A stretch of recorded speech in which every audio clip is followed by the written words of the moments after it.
नमस्कार, आप देख रहे हैं JNN न्यूज़। मैं राजेश्वर चौहान।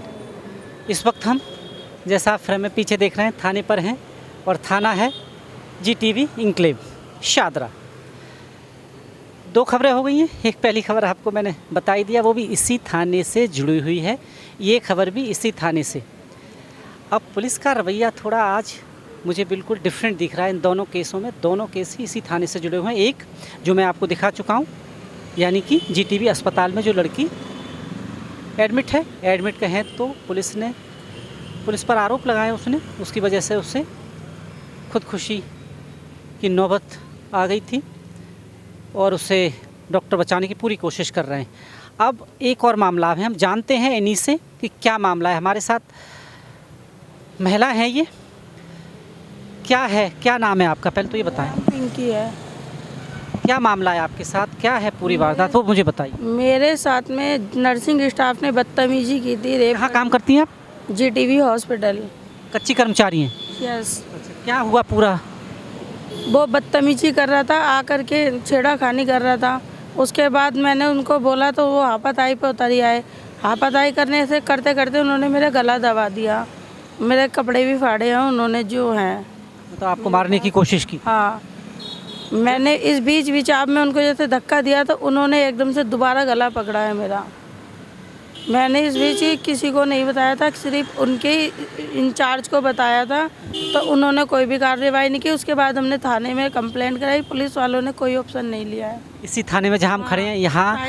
ये है कब का मामला वैसे? ये उसने किया था 18 अक्टूबर को। 18 अक्टूबर को, हाँ, रात में 11 बजे, वो 11:30 बजे ड्यूटी पे आया है। अक्टूबर, नवंबर, दिसंबर, मतलब इतना समय बाद भी आपकी यहाँ पुलिस थाने कोई नहीं सुनवाई नहीं की है? इतने दिन से कोई सुनवाई नहीं की है, सुन ही नहीं रहे हैं ये। क्या कह रहे हैं जब आप थाने में जाते हैं कंप्लेन करने को?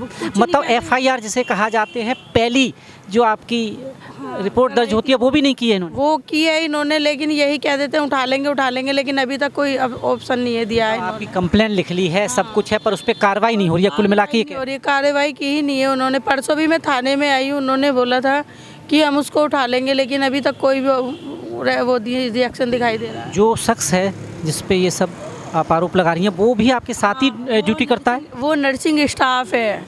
हाँ, वो नर्सिंग स्टाफ है।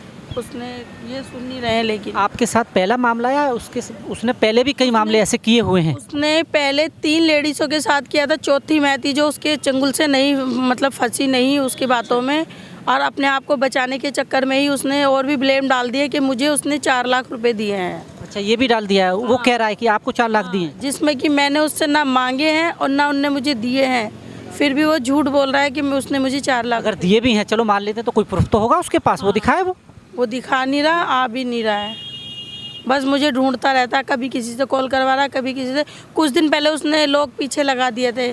कोई मुझे रोक के कुछ धमकियाँ दे रहा है, कोई कुछ कह रहा है, कोई कुछ कह रहा है, कोई कुछ कह रहा है, ऐसे बोल रहे हैं सब। आज फिर आप थाने पर हैं? हाँ, आज फिर आप पुलिस से भी मिलने जाएंगी या मिल चुकी हैं अभी? नहीं, मिलूंगी, मिलने जाऊंगी। मतलब हर दूसरे दिन या पहले दिन यहाँ आ रही हैं, खामोशी से लौट जाती हैं, कार्रवाई नहीं हो रही है? SHO साहब क्या रहे हैं अगर आपकी बात हुई SHO से? उन्होंने ये बोला था हम उसको उठा लेंगे, वो कल सुबह थाने में होगा, लेकिन वो नहीं पकड़ा गया। पर अक्टूबर से मामला है और दिसंबर आ गया, यानी कि अभी तक उसको अरेस्ट नहीं कर पाए, कोई अमल नहीं हुआ आपकी कंप्लेंट? ये नहीं किया है इन्होंने कुछ भी। क्या चाहती हैं आप अब? उसको यहाँ बुलवा करके वो सज़ा, मैं चाहती हूँ कि उसको सबक मिले, सज़ा मिले, वो दोबारा किसी के साथ ऐसा ना करे। लेडी से घर से फ्री नहीं होती है। क्या लग रहा है कि पुलिस का काम है मदद करना? अगर आप कंप्लेंट क्यों नहीं कर रही हैं आपकी, क्या आपको ऐसा लग रहा है? ये नहीं कर रहे हैं कुछ भी। ये तो वो जैसा पार्ट वो पढ़ाता है, ये फिर फ़ोन पे वही पार्ट मुझे पढ़ा देते हैं। जबकि आप तो विक्टिम हैं, तो इनको इंक्वायरी करनी चाहिए, सामने आमने बिठा के बात करनी चाहिए, पूछना चाहिए कि क्या है। सच बताया जा रहा है, ये उस सच पे अमल नहीं कर रहे हैं ना, उसकी झूठी बातों पे ध्यान दे रहे हैं बस। एक मामला और आया था इसी थाने का सामने, जो अस्पताल में वो लड़की एडमिट है, वो भी इसी थाने से जुड़ा हुआ है ना? वो वहाँ पहुँच गई है शायद, उसके साथ भी यही था कि इन्होंने सुनी नहीं, उसकी गुहार लगाई, नहीं सुनी, और उसको ये कदम उठाना पड़ा। और हम आपसे ये कहेंगे कि आप इस तरह का कोई कदम नहीं उठाइएगा। मुझे नहीं न्याय मिलेगा तो यही होगा, मुझे भी सुसाइड करनी पड़ेगी, क्योंकि उन्होंने मुझे बदनाम कर दिया है। नहीं, देखिए, हम ये कह रहे हैं ये कानूनी जुर्म है, आप लड़िए, आप महिला सशक्त बनिए, पर ऐसा कोई कदम मत उठाइए, ये गलत है, बिल्कुल गलत है ये। आप इनके SHO के ऊपर भी अधिकारी हैं, आप उनसे मिलिए, हम आपके साथ हैं। क्योंकि मैं अपनी बेइज्जती बर्दाश्त नहीं कर सकती, क्योंकि कभी किसी ने की नहीं ना, पहला चांस ऐसा पड़ा तो ये बर्दाश्त हो नहीं रहा। मैं ड्यूटी भी नहीं कर पा रही इसी वजह से। एक दिन आती हूँ, 4 दिन की छुट्टी, एक दिन आती हूँ, ऐसे ही ड्यूटी कर। यानी ड्यूटी नहीं करेंगी तो पैसे नहीं आएंगे, क्योंकि कच्चे कर्मचारी हैं तो पैसे कहाँ से आएंगे, घर परिवार कैसे चलेगा? मैं इसलिए नहीं आती, वो मुझे ढूंढता है, पीछे बंदे लगा देता है। मतलब आपके साथ कोई हादसा ना कर दे, कुछ ऐसा, इस वजह से डर है मतलब आपके मन में, जो सुरक्षा मुहैया नहीं करा पा रही ये पुलिस, इस मामले में आपका डर दूर नहीं कर पा रही है, जबकि इस दिल्ली की मुख्यमंत्री एक महिला हैं। ये कुछ नहीं कर रहे हैं, ये इन्होंने कुछ किया ही नहीं, इन्हें करना होता अब तक कर देते। आपने कोई लीगल सपोर्ट लिया है कहीं से, कोई वकील, एडवोकेट, उनसे कोई संपर्क किया ताकि वो आपको जानकारी दें कि क्या हो सकता है अगर ये नहीं सुन रहे, क्योंकि लीगल अपॉर्चुनिटी आपके पास है? हाँ, नाम नहीं पता है उनका, पर आप बातचीत हाँ चल रही है वकील से हैं, आपके बारे में सब आगे वो जानते कार्रवाई हैं। करेंगे? हाँ वो करेंगे, वही अब ये कह रही हैं कि कार्रवाई, क्योंकि देखिए कम जानकारी होती है लोगों को, ये यकीन मानिए आप, इस देश में अपने अधिकारों की जानकारी लोगों को बहुत कम है। अब उनके अधिकारों की रक्षा करने की एक और कार्यप्रणाली है न्याय व्यवस्था, और न्याय व्यवस्था में कौन करता है सहायता, जिसे आप एडवोकेट कहते हैं। वो आपकी ढाल बनते हैं जब सिस्टम, सरकार या ऐसे अफसर जब नहीं सुनते, तो आदमी कहाँ जाता है? न्याय व्यवस्था। और वहाँ एडवोकेट जो इतनी पढ़ाई करके इसी बात की शपथ लेते हैं कि जब कोई नहीं सुन रहा हम आपको न्याय दिलाएंगे। अब इनके मामले में एडवोकेट साहब हैं, उनसे बात करेंगे और जानेंगे अगर ये नहीं सुन रहे तो क्या बेहतर होगा इनके लिए, ताकि इनको वो कदम ना उठाना पड़े।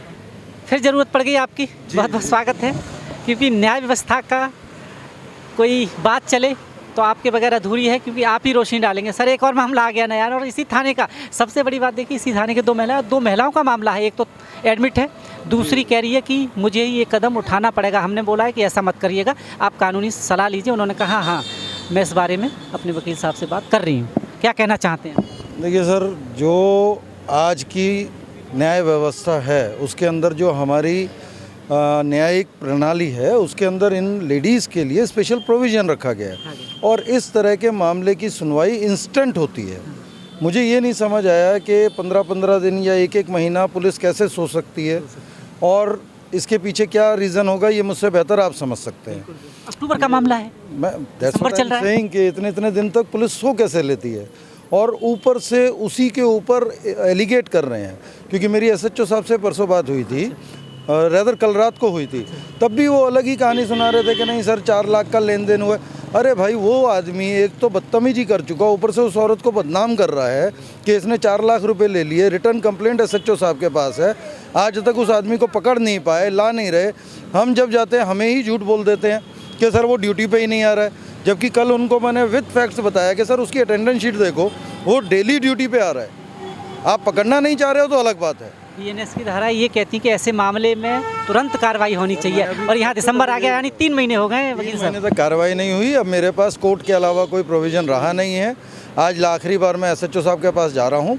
अगर इन्होंने आज सुनवाई कर ली और उसको अरेस्ट कर दिया तो ठीक है, एफआईआर आज हो जाए, अरेस्टिंग हो जाए तो कोई दिक्कत नहीं है, नहीं तो मुझे कोर्ट का सहारा लेना ही कुल पड़ेगा। मिला के आप भी ये कह रहे हैं कि कोर्ट में पहले से इतने मामले, आप नहीं चाहते कि कोर्ट जाएं, अगर यहीं से मामला बिल्कुल न्याय मिल जाए तो कोर्ट जाने की शायद ज़रूरत नहीं है, पर मजबूरी बन जाती है कि आप कोर्ट जाएंगे जब यहाँ सुनवाई नहीं हो रही है। एक बार और मिलेंगे आप? जी, आज मैं अभी जा रहा हूँ मिलने के लिए, क्योंकि वो लेडीज़ का केस भी आपने देखा ही है, वो सुसाइड केस जो हुआ है, और एक इनका है। ये भी उस परिस्थिति में आज सुबह मिलते ही इन्होंने मुझे एक ही बात कही कि वकील साहब मुझे तो लग रहा है मुझे भी सुसाइड करना पड़ेगा, मैं भी कुछ खा के मर जाऊंगी। ये बोल रही थी हमने तो किया है। अच्छा, हाँ, मैंने भी बहुत समझाया है, और वही चीज़ अब हम एसएचओ साहब से करने जा रहे हैं। एसीपी साहब अगर होंगे उनसे भी मुलाकात करेंगे।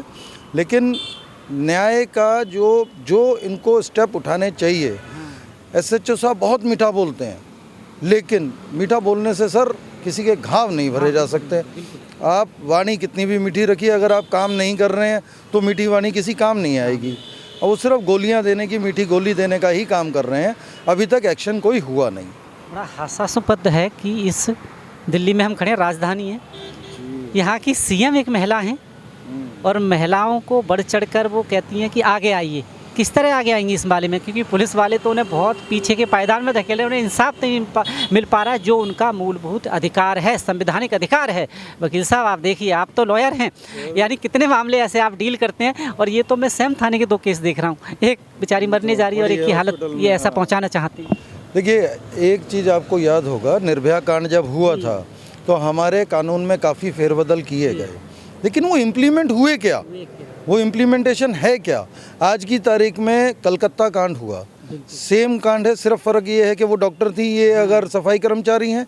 वही चीज़, वही हरकत, 100% सेम केसेस। 1 बजे रात को आना, शराब पी के आना, ज़बरदस्ती औरत को खींचना, गला दबाना, उसके कपड़े फाड़ने की कोशिश करना, बल्कि फट गए थे, ठीक है, और उसकी बच गई इस्मत, ये बहुत बड़ी बात है। लेकिन पुलिस को इस बात का कोई सुकून नहीं है।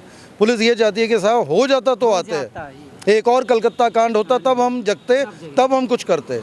आज उस चीज़ को, मेरे ख्याल में, आप अक्टूबर बता रहे हैं तो देखिए नवंबर निकल गया, दिसंबर आधा निकल गया है, आज तक कोई कार्रवाई नहीं होना, इससे ज़्यादा दुर्भाग्यपूर्ण मेरी नज़र में कुछ नहीं है।